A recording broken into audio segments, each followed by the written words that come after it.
आज हम एक ऐसी कहानी की पड़ताल कर रहे हैं जहां आस्था के नाम पर एक ऐसा बलिदान दिया गया जिसने इंसानियत पर ही सवाल खड़े कर दिए। ये कहानी है गहरे अंधविश्वास की, एक सोची समझी साजिश की और एक ऐसे गुनाह की जिसकी कीमत एक 5 साल के बच्चे को अपनी जान देकर चुकानी पड़ी। जरा सोचिए, ये लाइनें किसी डरावनी कहानी की नहीं हैं। ये उस हकीकत का हिस्सा हैं जो असम के एक गांव में घटी। ये हमें सीधे उस खौफनाक रात में ले जाती हैं जहां विश्वास और वहम के बीच की पतली सी लकीर पूरी तरह मिट चुकी थी। तो ये सब शुरू हुआ पुलिस के पास आई एक फोन कॉल से। असम का एक शांत सा दिखने वाला गांव, लेकिन वहां एक घर के पिछवाड़े में कुछ ऐसा हुआ था जिसने तफ्तीश करने वाले अफसरों तक को झकझोर कर रख दिया।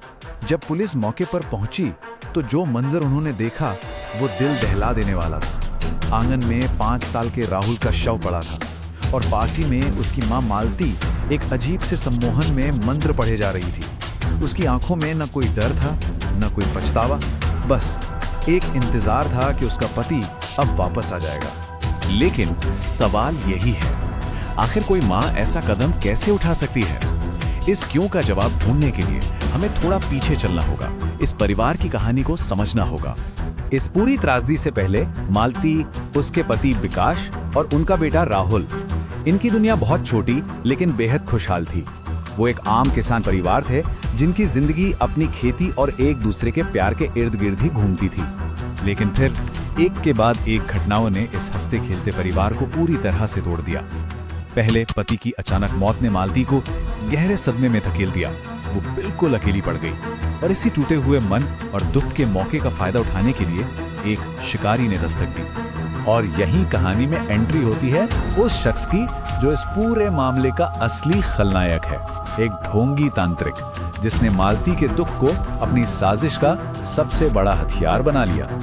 ढोंगी तांत्रिक, ये शब्द हम अक्सर सुनते हैं। ये वो लोग होते हैं जो धर्म और आस्था की आड़ लेकर लोगों के दुख और उनकी कमजोरी का सौदा करते हैं, सिर्फ अपने फायदे के लिए। इन शिकारियों का काम करने का एक तरीका होता है, एक फिक्स पैटर्न।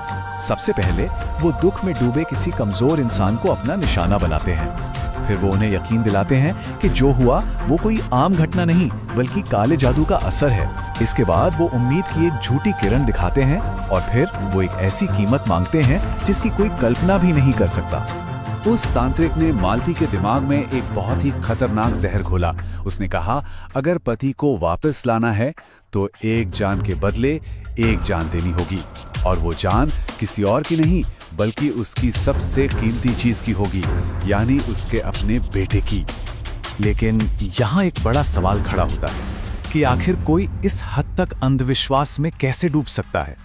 इसका जवाब सिर्फ एक इंसान की कहानी में नहीं बल्कि हमारे समाज की जड़ों में छिपा हुआ है। देखिए, कई दूरदराज के इलाकों में आज भी तर्क और विज्ञान पर अंधविश्वास ज्यादा भारी पड़ता है। शिक्षा और जागरूकता की कमी एक ऐसा माहौल बना देती है जहां ऐसे ढोंगी तांत्रिक बहुत आसानी से अपना जाल फैला लेते हैं। और ये मत समझिए कि मालती की कहानी कोई अकेली या अनोखी घटना है। नहीं, जगत सिंह जैसे कई और मामले हमें बताते हैं कि ये शोषण का एक पूरा नेटवर्क है, एक पैटर्न है जो समाज के सबसे कमजोर लोगों को लगातार अपना निशाना बना रहा है। और ये सब हमें इस केस के सबसे मुश्किल सवाल पर लाकर खड़ा कर देता है, मालती को क्या माना जाए, एक हत्यारा या फिर खुद एक शिकार? एक तरफ कानून की नजर से देखें तो आखिरी कदम तो उसी ने उठाया था, लेकिन दूसरी तरफ अगर हम मनोविज्ञान की नजर से देखें तो वो एक ऐसे गहरे सदमे और मैनिपुलेशन का शिकार थी कि उसकी सही और गलत में फर्क करने की समझ ही खत्म हो चुकी थी। उसकी मानसिक हालत का अंदाजा आप इसी बात से लगा सकते हैं कि जब पुलिस ने उसे गिरफ्तार किया तो वो मुस्कुरा रही थी। उसने पुलिस से कहा, थोड़ा इंतजार कीजिए, मेरे पति बस आने ही वाले हैं। ये बयान ही दिखाता है कि वो हकीकत की दुनिया से कितना दूर जा चुकी थी।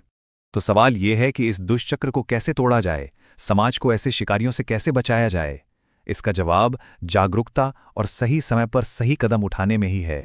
ऐसे ढोंगियों को पहचानने के कुछ साफ साफ संकेत होते हैं, जैसे वो हमेशा मुश्किलों का जादुई हल बताने का वादा करेंगे, वो आपके दुख या डर का फायदा उठाएंगे, पैसों या अजीब कुर्बानियों की मांग करेंगे, और सबसे जरूरी, वो आपको आपके परिवार और दोस्तों से दूर करने की कोशिश करेंगे।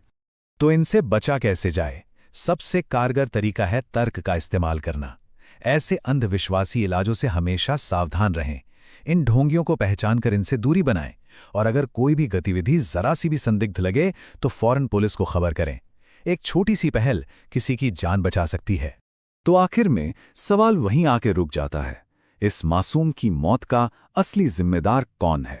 वो माँ जिसने अपनी सोचने समझने की शक्ति खो दी थी, वो तांत्रिक जिसने उसके दुख का सौदा किया, या फिर हमारा समाज जो आज भी ऐसे अंधविश्वासों को फलने फूलने का मौका दे रहा है?